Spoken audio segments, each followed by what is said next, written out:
Hello, bienvenue dans le podcast Entreprendre comme une queen.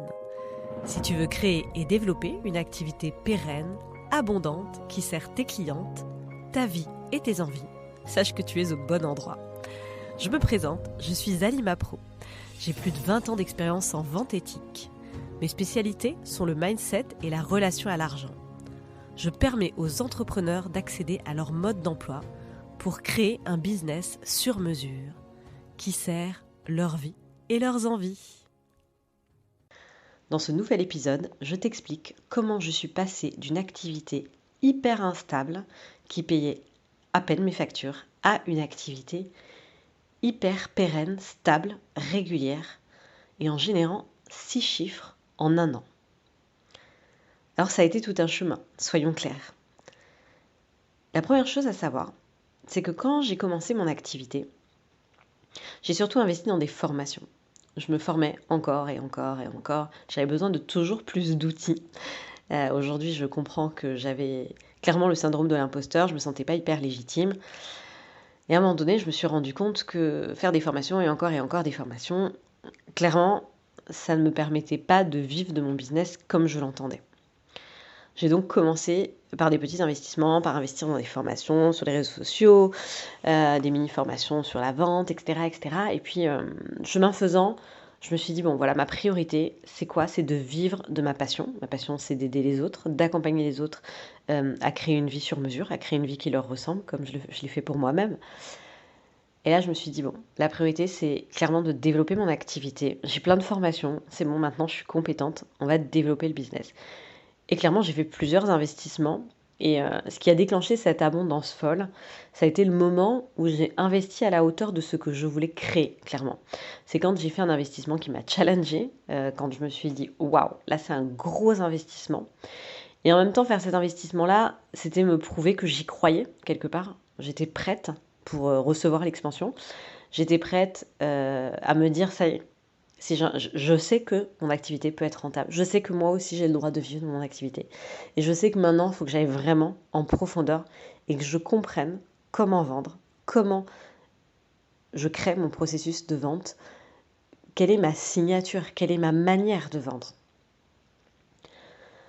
Et pourtant, j'ai été dans le commerce pendant des années. J'étais commerciale, responsable des ventes grands comptes. On pourrait se dire que j'avais pas besoin d'apprendre à vendre, clairement. Et en même temps, en devenant créatrice d'entreprise, je me suis retrouvée à devoir me vendre moi, parce que notre entreprise, on est dans le service, c'est clairement se vendre soi, c'est vendre ses offres aussi, parler de ses offres avec une partie de nous parfois qui doute, parce qu'on n'a pas eu 10 000 clientes, parce que c'est nouveau, parce qu'il y a plein de doutes qui existent, parce que la relation à l'argent peut être compliquée. Quand j'étais salariée, clairement, je vendais pour mon employeur, je croyais en ce que je vendais. Je me disais, voilà, je sais que les fibres optiques, à l'époque je vendais des fibres optiques, je sais que ça fonctionne. Mon client, il a une demande, il veut relier le point A au point B, et moi j'ai une offre, et clairement ça le faisait super bien. Sauf que là, c'était mes propres offres, c'était mes propres transformations, et là forcément, c'est venu me chercher. Alors que pour moi, ça paraissait facile la vente au départ, c'est devenu compliqué en étant entrepreneur. Donc j'ai clairement appris à créer des ventes, à ma manière, parce que pour moi aujourd'hui, ce qui est important en tant qu'entrepreneur, c'est clairement de créer notre propre processus, de trouver notre propre processus de vente. Et ça a pris du temps. Je vais extraire en profondeur ce qui m'a vraiment aidé là, à passer un énorme cap et à faire des ventes répétitives. Tous les mois, je fais des ventes. C'est clairement de travailler ma relation à l'argent pour être prête à recevoir autant. Parce que je donnais. Et clairement, je ne savais pas recevoir. J'arrivais pas à recevoir autant que je donnais. J'étais pas prête. J'étais dans le sacrifice, dans je donne. Et j'avais pas ce niveau de confiance en moi et de conscience que je méritais de recevoir. Donc il y a eu ce travail aussi en profondeur que j'ai fait sur la vente. J'ai fait un travail sur mes pensées aussi, mes croyances, mes croyances quant à la vente en tant qu'entrepreneur.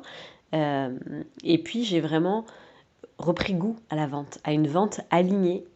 Je me suis aussi mise dans ma zone de génie, clairement ce qui n'était pas le cas au tout début de mon activité.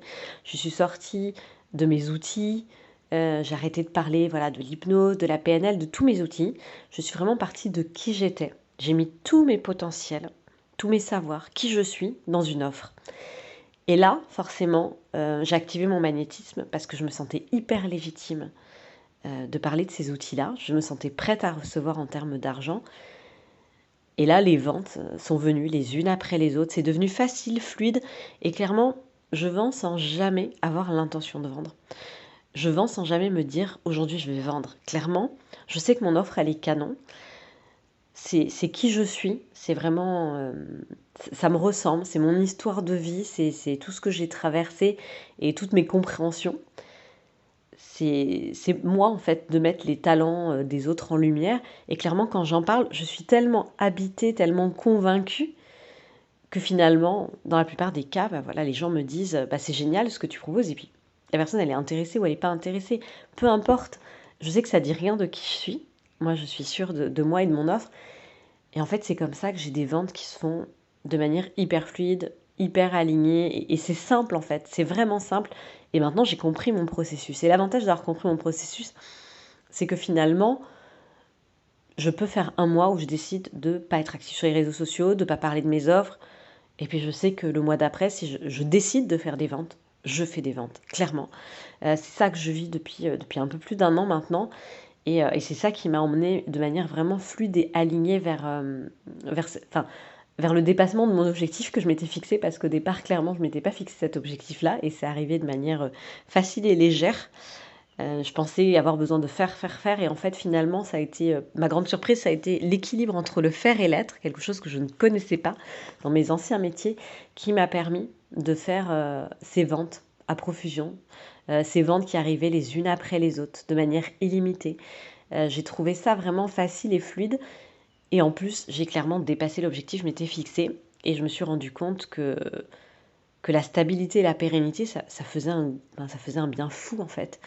Et que la priorité en tant qu'entrepreneur, si je devais recommencer à zéro aujourd'hui, ce serait de comprendre ça, mon processus de vente et également mon processus de manifestation, parce que je crois en la spiritualité, clairement je suis quelqu'un de très spirituel, et il y a une histoire de pensée, de mindset aussi qui fait qu'on crée des ventes régulièrement. Clairement ça, c'est aussi vital, et quand je parle de l'équilibre entre le faire et l'être, c'est ça aussi, c'est la vente, il y a des actions à mettre en place, il y a des choses à mettre en place. Et clairement, il y a une partie être qui sont qui je suis, quelles sont mes pensées, quelles sont mes croyances. Et pour moi, ça, c'est un domaine beaucoup plus spirituel. C'est du domaine de l'attraction. Et ce qui est beau dans tout ça, c'est je suis convaincue qu'on peut toutes faire ce travail-là, intérieur, pour manifester à l'extérieur de nous la réalité qui nous convient. Pour moi, l'abondance, c'est un droit de naissance, on y a tout droit. Je ne suis pas meilleure qu'une autre. J'ai fait un travail, clairement, intérieur, parce que oui, moi aussi, j'ai connu une activité qui fluctue. Moi aussi, j'ai connu parfois des 15 du mois où je me disais « Waouh, je vais encore connaître une baisse d'activité, ça va être compliqué ». Je faisais un coup des gros mois, un coup des petits mois. Tout ça, j'ai connu. Clairement, le meilleur conseil que je peux donner aujourd'hui à des entrepreneurs qui veulent avoir une activité stable, peu importe l'objectif que vous fixez en termes de CA, moi c'est clair que pour moi aujourd'hui, le CA que j'ai, il est très très satisfaisant. J'ai de la visibilité à 1 an sur mon activité, je me sens hyper sereine.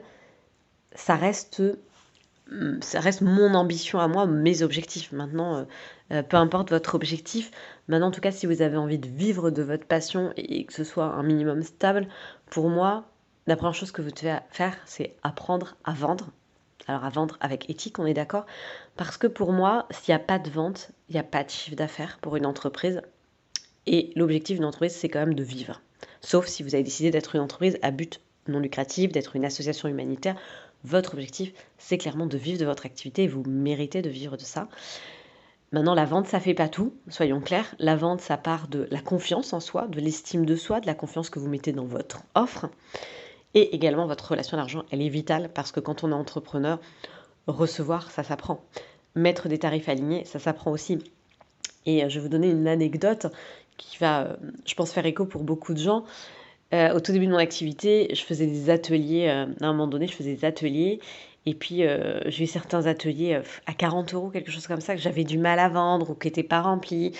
Ou une fois sur deux, j'avais pas grand monde, etc. Je mettais beaucoup d'efforts en place pour finalement même pas les remplir.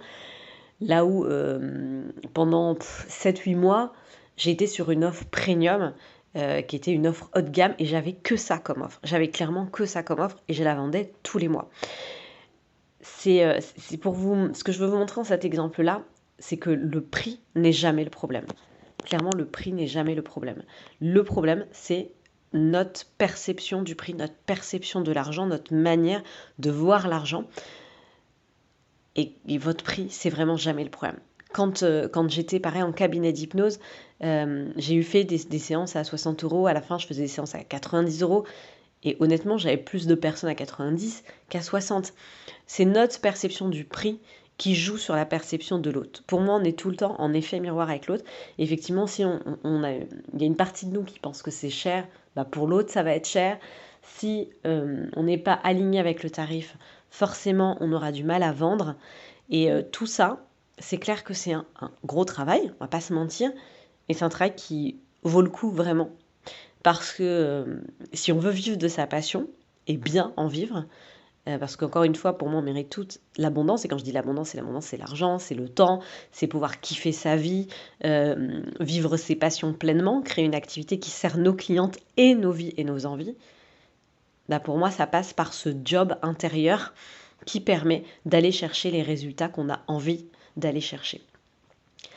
J'espère que ce podcast vous a plu, qui vous a aidé aussi.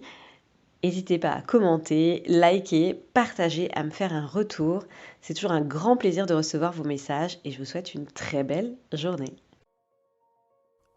Je tiens à te remercier pour ton écoute. N'hésite pas à t'abonner à mon compte Instagram Être épanoui où tu pourras retrouver plein d'astuces